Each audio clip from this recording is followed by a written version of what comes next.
Komentimi përsosur i Kuranit, Gjuzi 30. Sure El Bejjine, zbritur në Medine, ajete 8. Përmbajtja e sures El Bejjine.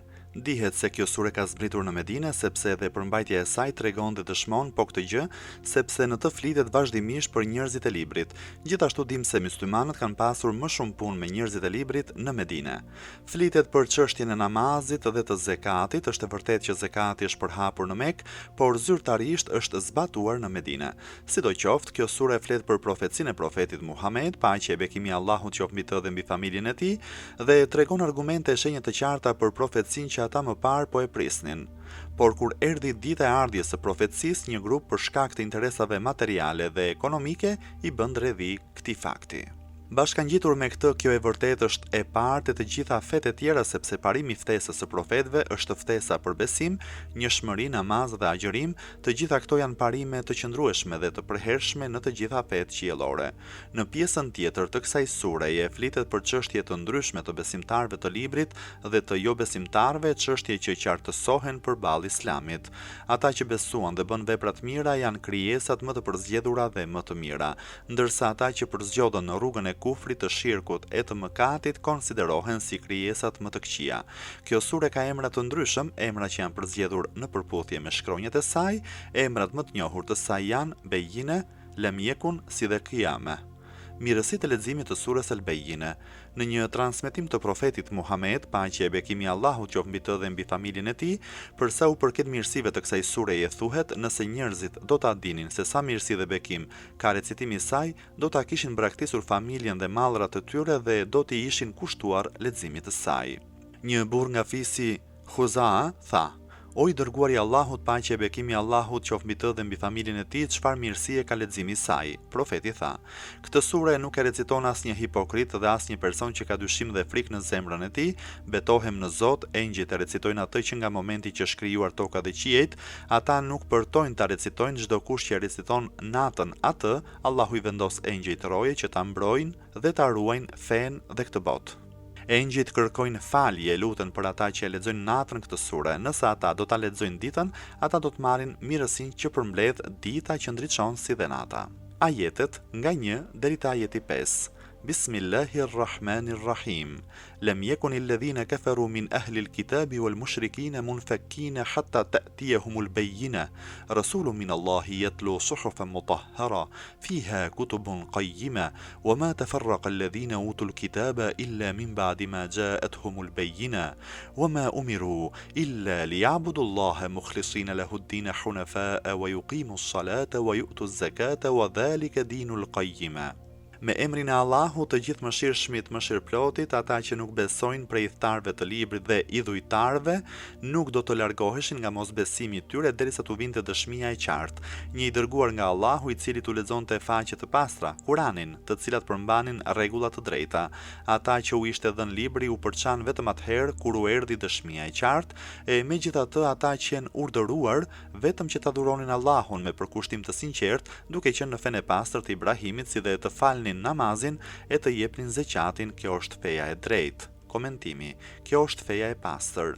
Në fillim të sures flitet për gjendjen e thtarëve të librit, jehudët dhe nesari, si dhe për idhujtarët arab para Islamit. Kurani thotë se ata besonin dhe pretendonin se nuk do të hiqnin dorë nga feja e tyre derisa t'u vinte dëshmia. Ata që nuk besojnë prej thtarëve të librit dhe idhujtarëve nuk do të largoheshin nga mosbesimi i tyre derisa t'u vinte dëshmia e qartë. Po, cila është kjo dëshmi që ata prisnin t'u vinte? Një i dërguar nga Allahu, i cili t'u lexonte faqe të pastra, Kuranin. Këto faqe të përmbanin rregulla të drejta dhe me vlerë, të cilat përmbanin rregulla të drejta. Po, është e vërtetë se ata para se të vinte profeti ynë kishin këto pretendime, por kur shfaqet profeti Muhammed, paqja e bekimi i Allahut qoftë mbi të dhe mbi familjen e tij dhe libri i tij qiellor, skena u ndryshua. Ata kundërshtuan fenë e Allahut, i thtarët e librit nuk kundërshtuan, përveç se kur atyre u sollën argumente të qarta qarta dhe profet të drejtë e të vërtet. Ata që u ishte dhënë libri u përçan vetëm atëherë kur u erdhi dëshmia e qartë. Në këtë mënyrë dhe sipas këtij rendi, ajetet e mësipërme shfaqin pretendimin dhe besimin e udhëtarëve të librit dhe të idhujtarëve të cilët në fillim këmbgulnin se nëse do t'u vinte argumenti i qartë dhe profeti do të kishte argumente të qarta, do ta pranonin ftesën e tij. Por kur profeti Muhammed, paqja e bekimi i Allahut qoftë mbi të dhe mbi familjen e tij, vjen, ky premtim i gjeti ata të papërgatitur, ata kundërshtuan përveç një grupi që përzgjodhi rrugën e besimit. Ajeti i mësipërm është i ngjashëm me ajetin 89 të sures El-Baqara dhe kur një libër që vërteton të shkrimet e tyre u erdhi atyre nga Allahu, ndonë se përpara luteshin për ndihmë kundër jo besimtarve, pra kur u erdhi ajo që e dinin se është e vërtet, ata e mohuan atë, prandaj mallkimi i Allahut qoftë mbi mohuesit.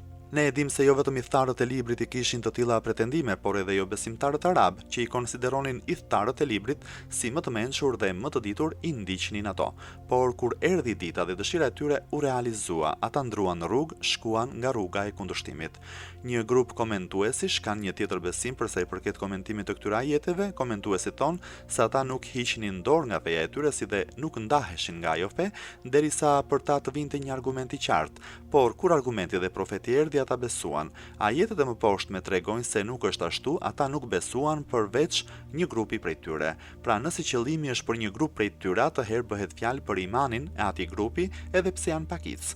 Ky komentim duket shumë i largët, ndoshta për këtë shkak edhe Fahri Raziu në tefsirin e tij kur arrin te ky ajet e konsideron si ajetin më të ndërlidhur dhe më të vështirë të Kuranit për ta komentuar sepse del në kundërshtim me ajetet e mëpasshme.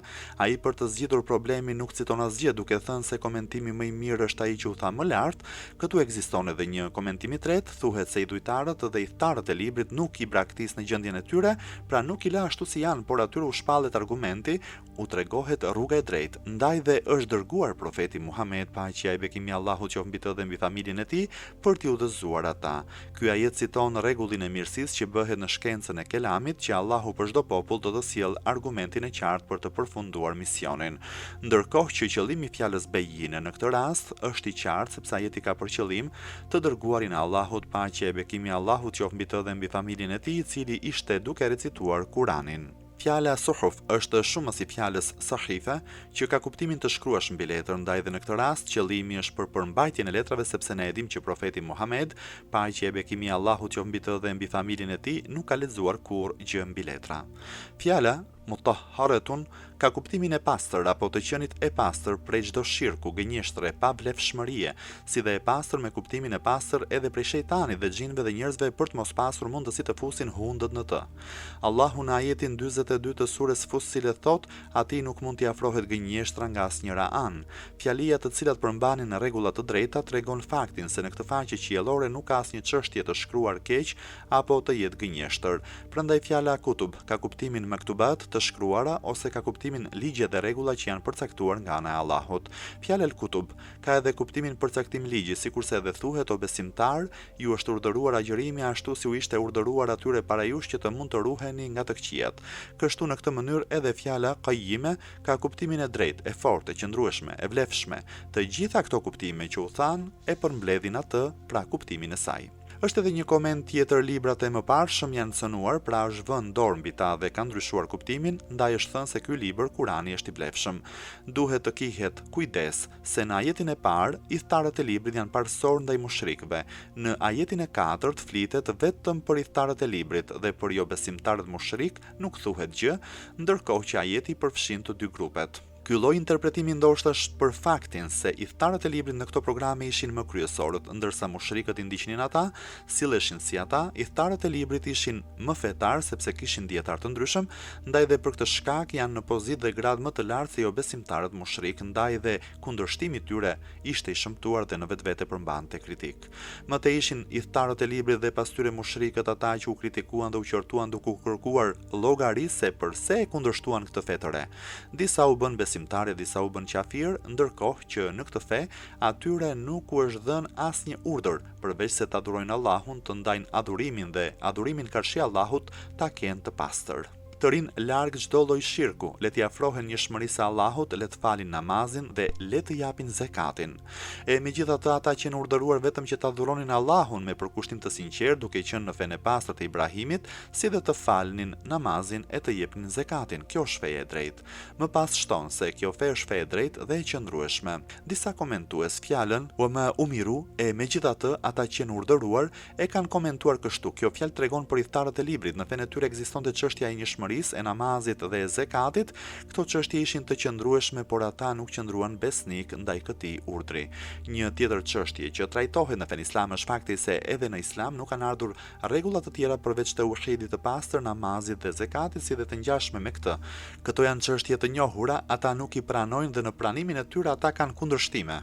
Kuptimi i dytë është më i afërm sepse nëse ndjekim ajetin e mëparshëm, shohim se kundërshtimi i tyre është në pranimin e fesë së re. Ndaj është më e përshtatshme që fjala umiru tregon për fenë e re.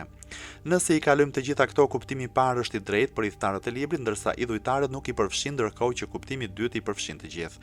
Disa komentues besojnë se fjala e din në këtë rast ka kuptimin ibadet, adhurim. Fjalia vetëm që të adhuronin Allahun e cituar më parë e vërteton po këtë kuptim. Ekziston edhe një tjetër mundësi, ajeti të aludoj për një pjesë të fesë dhe sheriatit që do thotë se ata ishin dërguar dhe kishin vendosur të adhuronin Zotin, të zbatonin rregullat e fesë së tyre, me gjithçka përmbajnë ato. Ky kuptim është më i përshtatshëm me fjalën din. Fjalia Udhalik e Dinul Qayyim në këtë rast fjalën e din e trajton në një kuptim më të gjerë. Ky kuptim është më i vërtetuar. Fjala Hunefe është shumë si fjalës Hanif, e cila vjen nga rrënja e fjalës Hanefe dhe sipas Ragibit në fjalorin Mufredat ka kuptimin të përzgjedhësh rrugën e drejtë, pasi më parë kanë qenë në të gabuar. Edhe arabët, personat që kryenin haxhin apo bëheshin synet, i quanin Hanif. Kjo gjë ishte për shkak se ata ishin në fenë e profetit Ibrahim, paqja e Zotit qoftë mbi të.